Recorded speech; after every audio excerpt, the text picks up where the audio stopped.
안녕하세요. 유일종합건설 박수현입니다. 오늘은 저번에 이어서 안양에 건축을 했던 현장 사례를 말씀드리려고 합니다.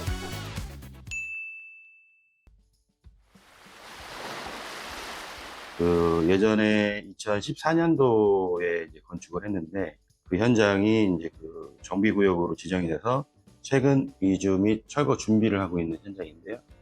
이 사례 같은 경우는 이제 설명을 드리는 이유가, 저희가 이제 신축 건축을 하든 아니면은 상가주택을 짓든 원룸을 짓든 이렇게 정비구역, 예정구역으로 지정이 되든가 재개발로 확정이 돼서 그 과정에 우리가 이제 건축 허가를 접수하든가 이런 상황이 올 수가 있거든요. 그리고 이제 서울 같은 경우는 이제 신속통합기획이라든가 이런 것들, 무허주택 이런 것들도 이제, 이 같은 경우는 2014년도 저희가 이제 건축 허가를 내서 주택은 이제 8개, 오피스텔 2개, 그래서 이제 총 10세대로 이제 지었던 건물입니다. 그래서 그때 당시 저희가 이제 건축 허가를 낼 때 당시만 해도 동의율이 50%가 좀 안 됐어요. 한 40%? 이 정도. 검토 단계에서는 한 30% 좀 넘는 걸로 들었는데, 건축 허가 접수할 때쯤 되니까 그보다 조금 더 올라갔던 경우인데요. 이게 그 정도가 됐다고 해서 이게 확정이다, 100% 정비구역이 된다, 이런 것도 아니죠. 왜냐면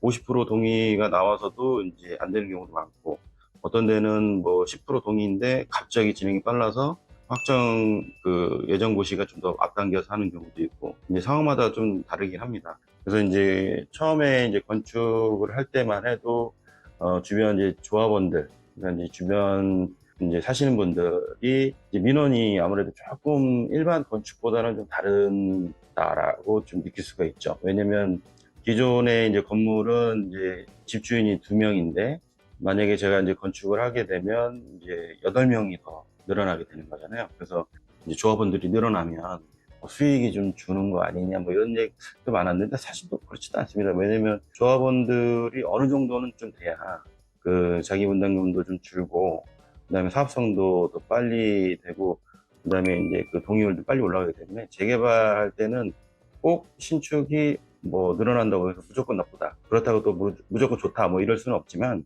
그때 당시만 해도 신축은 그렇게 많지가 않아서 다른 서울 재개발지 때보다는 민원이 좀 적었던 그런 기억이 좀 납니다. 그래서 주변에 이제 건축할 때 영상을 보시면 아시겠지만 그 집들이 다닥다닥 붙어 있어요. 예전에는 상가가 있었는데 그거를 이제 철거를 하고 지었는데, 그 길목도 좀 좁고, 동네가 좀 오래될수록 이게 이제 지분 분할이 명확하지가 않거든요, 지적도가. 그래서 현황에는 정확하게 땅이 딱 네모나게 보여도 측량을 해보면 이 옆 땅이 우리를 먹고 있거나 아니면 우리가 오히려 이쪽 땅을 이제 먹고 있는 상태가 될 수 있어요. 근데 그러니까 저희 땅이 옆집을 먹고 있는 상태면은 그 땅이 이제 어느 정도 이제 남기 때문에, 그거는 저희가 담을 세운다든가 그쪽 집에다 조경을 해준다든가 해주면 그만인데, 옆집이 저희 토지를 먹고 있는 상황에는 이거는 건축이 좀 어려울 수도 있어요. 그래서 왜 그러냐면, 이 주차장이 확보가 안 될 경우가 있거든요. 굉장히 이건 해결이 안 됩니다. 주차장은 저희가 이제 기존 주택을 토지를 구매하실 때 이제 유의사항이 이제 그런 부분이 있지만, 이 토지 이용 계획을 보고 땅 모양을 이제 딱 봤는데 정사각형이다 그러면 조금 판단하기가 좀 쉬운데, 약간 마른 목골이다, 아니면 끝에가 삼각형인데 만나는 부분이 모양이 조금 다르다, 이런 느낌이 있을 때는 미리 측량을 신청을 하셔서 측량을 하시고 토지를 구매하시는 게 좋다. 왜냐면 주차장이 확보가 안 되는 상황에서는 그 주차장 확보 안 되는 대수별로 세대수가 줄을 수가 있거든요. 그러면은 예를 들어서 저희가 계획을 10세대를 했는데 주차장 확보가 3대가 안 됐다, 이러면 아예 사업 자체가 좀 어려울 수가 있거든요. 그래서 그런 부분은 좀 민감하기 때문에, 만약에 토지가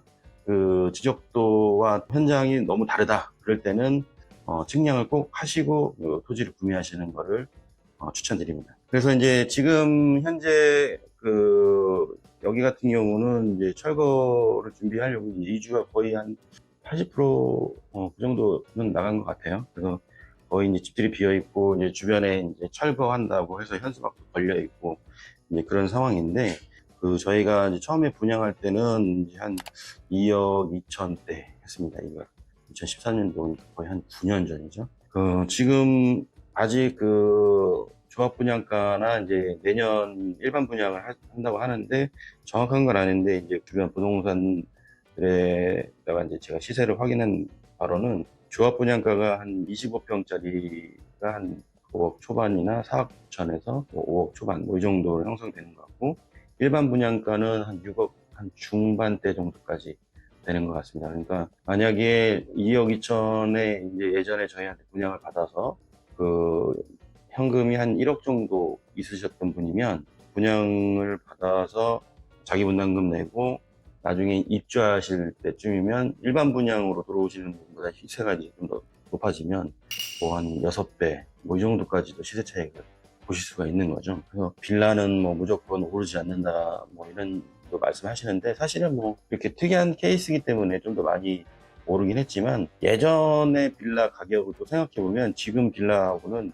또 금액이 좀 많이 올라갔거든요. 왜냐면 이제 지분 상승률이라는 게 있기 때문에 땅값도 계속 매년 공시지가가 오르듯이 땅값도 오르고 이제 원자재 값도 오르고, 그러다 보면은 이제 집을 짓는 가격 자체가 상승되기 때문에 빌라라고 해서 무조건 싸다 뭐 이런 거는 또 아닌데, 빌라는 저자본으로 이제 투자를 하시든 아니면은 내가 적은 돈으로 입주를 해서 거주를 하시는 목적이기 때문에 뭐 투자 비용만큼 오른다고 보시면 될 것 같습니다. 기존 주택이 있으신 분들 같은 경우는 이런 개발 호재가 이제 있는지 한번 살펴보시고, 내 땅이 지금 주변에 이제 재개발이든 아니면 내가 있는 이 지역에 재개발이 하든 뭐 이럴 때는 한번 이제 그거를 매매하는 것보다는 재건축을 하셔서 집을 신축을 하셔서 그거를 분양으로 하시는 것도 하나의 방법이다. 그리고 이제 예전부터 이제 집을 이제 가지고 계셨기 때문에 양도세 부분도, 만약에 이제 집이 한 채 더 계시다 그러면 신축을 하셔서 분양을 하시는 게 양도세 면에서도 절세할 수 있는 방법도 있습니다. 이제 그런 거는 이제 저희랑 상담을 하시면서 저희가 이제 케이스 바이 케이스로 이제 설명을 좀 드리는데, 그냥 뭐 지금 재개발 됐으니까 내 건물 하나에 분양권 하나 받겠지 이런 거보다는, 뭐 재개발이나 정비구역이든 신속통합이든 진행될 때 그런 부분은 지금 시기와 내 현재 내 집 주변 내 상황을 좀 더 주의 깊게 보셔서 결정하시면 될 것 같습니다. 자, 오늘은 저희가 제가 이제 지었던 건물, 그러니까 저도 이제 지금 신축 위례나 이제 과천 쪽 상가주택이나 이런 영등포 쪽도 이제 준비 중이고 하고 있는데요.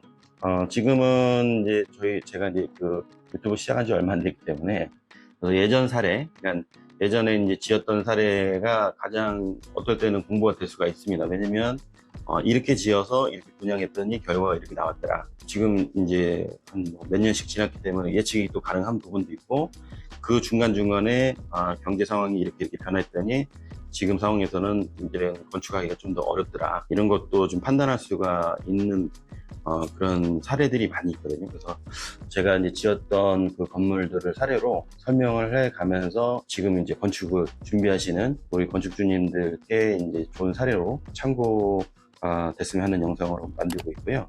그 다음에 다음번 영상에는 우리 신축 할 때 이제 토지 매입, 그 다음에 가설계, 건축자금 대출, PF 대출, 건설회사 뭐 선정하는 방법, 시행사와 건설회사를 같이 하고 있는 회사의 이점, 건축할 때 건축주님께서 꼭 체크하셔야 되는 거, 그 다음에 평면도 수정하는 방법, 나중에 우리 분양 임대할 때 시세 조사하는 방법, 뭐 이런 거를 쭉 한번 훑어보는 그런 시간 한번 가져보려고 합니다. 오늘 영상은 여기까지 하겠습니다. 감사합니다.